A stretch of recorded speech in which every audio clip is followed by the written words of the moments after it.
Carter tilted my head back and pressed his lips to my ear. You're the only one who can make me feel alive. An uncontrollable shiver rolled down my spine, and I brought his face down to mine. Tonight, I would finally give in to us.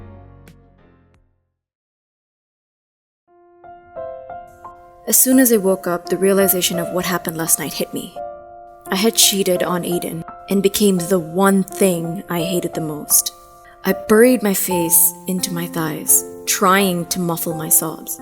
I had to tell Aiden what happened, and I had to tell him today.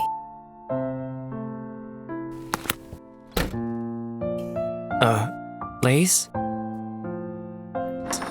As soon as I opened the door, I jumped about a meter in the air, coming face to face with my boyfriend standing in front of Carter's house. I wrapped my arms securely around Aiden and buried my face into his chest. Hey, what's up? His kind words put me over the edge. Suddenly, I burst into tears. Whoa, what's wrong? I grabbed Aiden's hand and pulled him after me. I sat on the steps, hastily wiping at my cheeks. He was silent as he waited for me to speak.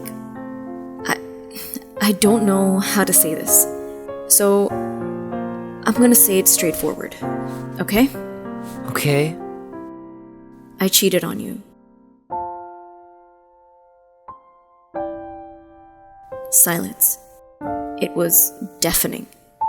I gulped, burying my face into my hands. Was it just a kiss? It was my turn to be silent.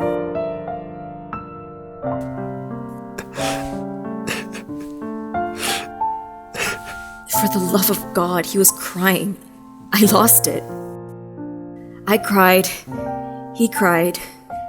We cried together over what I did. My God, will you shut up? It's a bloody sob fest out here. This isn't a charity house. It's not a home for the lost and deprived. This is my house. Now get the bloody hell out or shut up before I... Ugh! Aiden was up, like a strike of lightning had struck him. His fist was projected into his face before I could blink. Carter grabbed fistfuls of his shirt and threw him, literally threw him off the porch. Carter shoved past me to go at him again, when I slapped him hard and pushed him aside before jumping down and frantically ran my hands over Aiden. "Are you hurt? Are you okay?" Aiden jerked his hands away. Hurt washed over me. I deserved it. Of course he wouldn't want me to touch him, not after what I did. He leapt to his feet, and I followed. I hate you. At first, I thought his venomous words were directed at me, and I almost crumpled. But his gaze was locked on Carter. I hate you so fucking much. You're such a jerk. I hate you. I hate you so damn much. I can't stand to even look at you. Carter glared back, but didn't utter a word, which I was thankful for. Aiden's eyes then swiveled towards me. I took a step back. You? I thought you were better than this. A strange sound left my lips. I can't quite describe what it was, but embarrassingly enough, it happened. He turned and walked away from me.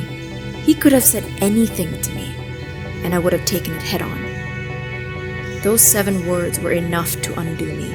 If only he had said anything else. Because he was absolutely right. Without looking back at Carter, I took off towards my car. I was in no position to drive, but I had to get away. Anywhere away from him. So I went to the only place I could think of. Our cubby. I'm not sure how much time passed, but I didn't remain alone. His footsteps could be heard, but I didn't move. I eventually peered up at Carter, who sat at my feet. However, he didn't seem as calm and collected as he usually was. I stared at the mark on his face that was already beginning to swell.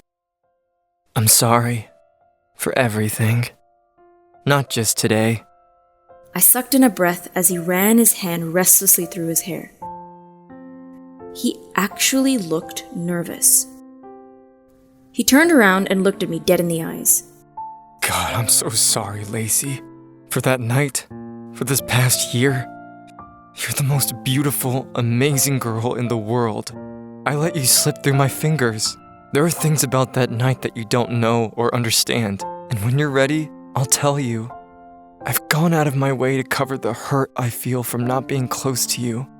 I love you. I always have loved you and always will. I screwed things up, I know. I've wanted to say this for so long, but I've been afraid. You don't understand how much it hurts to see you with him, with Aiden. Every day I had to see that, to see you with him. It was like I didn't even matter. No one could ever replace you. No one could ever mean as much to me as you do. My mouth was open as I gazed at him. I was expecting a sorry I screwed you, kissed your best friend and dissed you on your birthday type thing. But no.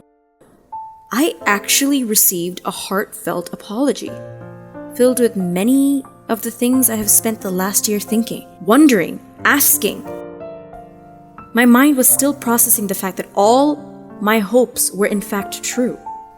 How could I deserve the love I have craved for so long after what I just did to Aiden? How is that fair? How could I let myself move on with Carter after I know what I did? I've imagined you saying that 1,000 times in my head. I never thought you would say it, let alone feel it. He understood me completely because he clearly had been through the same thing as me. Tears slid down my cheek and he hesitantly wiped it off. Carter was like a drug that I needed in my daily life to keep me sane. Although he is the very thing that also sends me insane. Oh, how things can change in mere moments from just a few words. That Aiden guy was never going to stand a chance. I squeezed my eyes shut. But before I could even reply, Carter's lips softly kissed my forehead. I love you. My eyes snapped open. I gazed up at his beautiful face. Genuine smile spread across my face. I love you more. Let's do something fun. Like what? I'll surprise you. As we walked to the car, his fingers intertwined with mine. My cheeks were beginning to hurt as I had been smiling so much around him lately. He just made me feel so ridiculously happy. It took 20 minutes before I realized we were going bowling.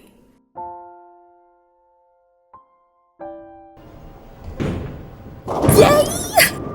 But then, I heard her, and my good mood evaporated into the cool night air. Huh. Oh, look who it is. Isn't it the happy couple? We weren't seeing eye to eye on, well, anything really, but this anger was new to me. I would have thought she would be ecstatic about Aiden and I's breakup. But for some reason, she looked angrier than ever. Lacey, I have something to tell you.